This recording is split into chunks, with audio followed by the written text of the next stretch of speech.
Ultra's in the name, but extra's in the personality. Tobot V, Ultra Commander. Today on Guerrilla Reviews. Ultra Commander here is part of the Season 2 crew for Tobot V. And yes, there are some obvious similarities between this figure and Ultra Magnus.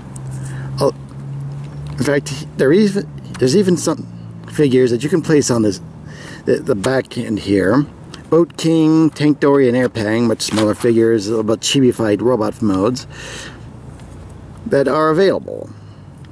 They are even available, depending on what site you go to, as a set. Granted, it is an extremely expensive set, but it is available as a set if you are looking. On eBay, that is.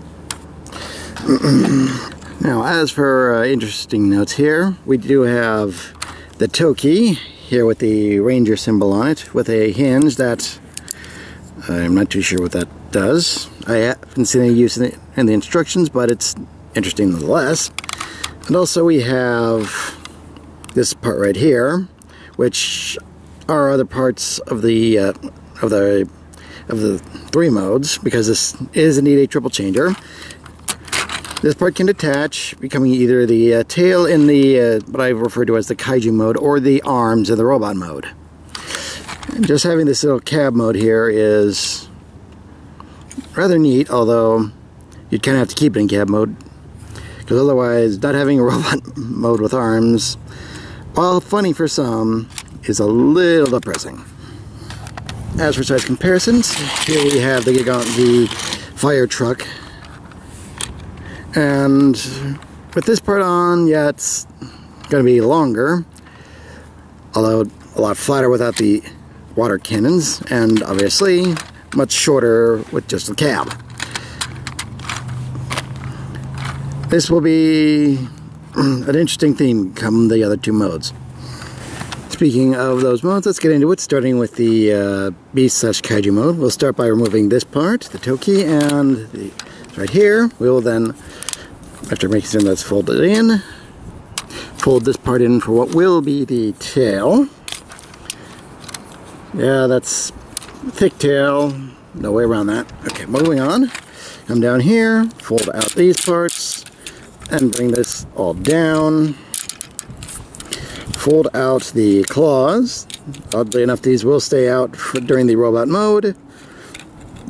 Just the way it's going to be. Now, because of the way that these get in the way, they do have you fold out these parts so that to give you better, well, stance and articulation. In fact, any articulation. Okay, then we'll come up here, flip up and fold in the tail. We will then bring these down here so that we can get something resembling balance. Then we will fold down this part, twist about, so you can actually see that. That'd be handy. Okay. Let's see now, that, twist. There we go. Okay, now we're getting into it here. The upper body. Twist this all the way around. Repeat with the other arm. Oh, it will be the other arm. Bring this part out, around, down, and twist the hand. Repeat. On the other side, fold out this part from the cab, rather. Bring out the Kaiju head. Attach the Toki to the back of the head, like so. Okay. And open mouth for snarling effect. And there we go. Ultra Commander in, well, I guess I refer to it as Kaiju mode. Silly, but it is rather impressive, isn't it? Now, obviously, there's going to be some balance issues regardless due to the way that you have this thing, because it is surprisingly back heavy because of the tail. But thankfully, due to the way that the feet are shaped, it's not going to be a tremendous issue primarily. Come on now, don't prove me wrong at this point. Moving on to articulation, the head does have a tiny bit of up and down with a nice little click there. Nothing else, so you can't move it from side to side. That's just the way that this is gonna go. Now you will find that when moving the arms, this part right here, part of the cab is gonna rotate along with it. Just hold your finger there and you'll be fine. Anyway, we have a hinge joint with a swivel on it to get you some arm movement along with wrist rotation. Nothing for the waist due to the way it transforms. 2 hinge joints for the hips. Then we got ratcheted joints for the knees and inward moving ratchet for the feet. Now you wouldn't think that this would be something you would want to do for a good guy, but here we are. As for size comparisons, as I previously mentioned, let's see here. Yeah, get them side by side then. And yes, you can see that the top of the Ultra Commander Beast head just comes barely to the top of the chest there. So obviously Giganfi is going to be a lot bigger, but then again, that's kind of the whole point. For a single figure, this is actually fairly decently sized. Alrighty, moving on to the robot mode, we will then fold these parts down, inward, and down to form the legs. Return the beast or kaiju arms to their original position. Yes, it does look like a bit like playing a game of Uncle here, but that's just how you have to do it. Fold in, unzip this, remove the toe key again, come to the back, take out the other head, fold that in, then connect the toe key into there. Then we'll remove the tail, fold this part down again, take what was the tail, separate these 2 parts out, fold in,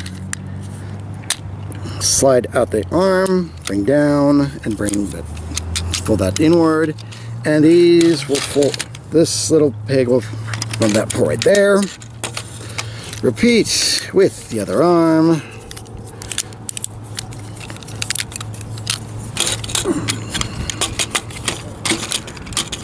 And there. There we go. Ultra Commander, robot mode. And in robot mode, we do see some rather impressive shoulder pauldrons along with some star ranks here. And it does look like the kind of figure that'd be on the show just barking orders at people, doesn't it? In fact, if we get a close look at the head, you'll notice something. That he looks like he's just talking out the corner of his mouth here. Right there. Because I'm not too sure if this is factory or if it's supposed to look like that. But that's the way it looks. And so, yes, you do have some blue eyes in there, along with a rather big nose. Weird, but it is. It is what it is, after all. Onward to articulation, the head has a little bit of up and down, nothing side to side yet again. So that's going to be a bit of a weird thing for some people, because you would definitely want them to be looking at other directions. So dynamic poses aren't exactly this thing's specialty. But it's, soft ratchet on a hinge joint for the shoulders. Another ratcheted hinge joint for the second part of the shoulders here. Bicep swivel, also with a ratchet. Soft ratcheted elbow. Nothing for the wrists. Nothing for the waist yet again, because, well, obviously it's a lot of transformation. You're not doing a whole lot there. The same double hinge for the hips. Effectively the same ratcheted knee joint. And actually you kind of lose the foot articulation. But at least he stands relatively more solidly. And for final size comparison, here we again have the Gigant V and the Ultra Commander here. And And again, actually you lose a tiny bit of height here because it's a much smaller head, not counting the spikes on the tires. But overall, it's still definitely what we used to call a leader size figure, and it is does at least have something of a presence and personality, if that excites you. Now, as many have stated, including myself, these figures you have to be imported directly from South Korea, so you've got to take into account the fact that there's going to be some shipping charges, whether you like it or not. There's also going to be a bit of a problem whether or not where you buy them from, they're actually able to ship to you. Part of the reason why I had to get this from another site, specifically eBay, is because they couldn't ship it over from the Amazon. But still, it is a very nice figure. Not the most articulated thing around, but it definitely looks good on a shelf, and it is playable. Anyway, I am the Deceptiwolf. This has been the Tobot v Ultra Commander, and I gotta remind you all, free your mind, free your toys.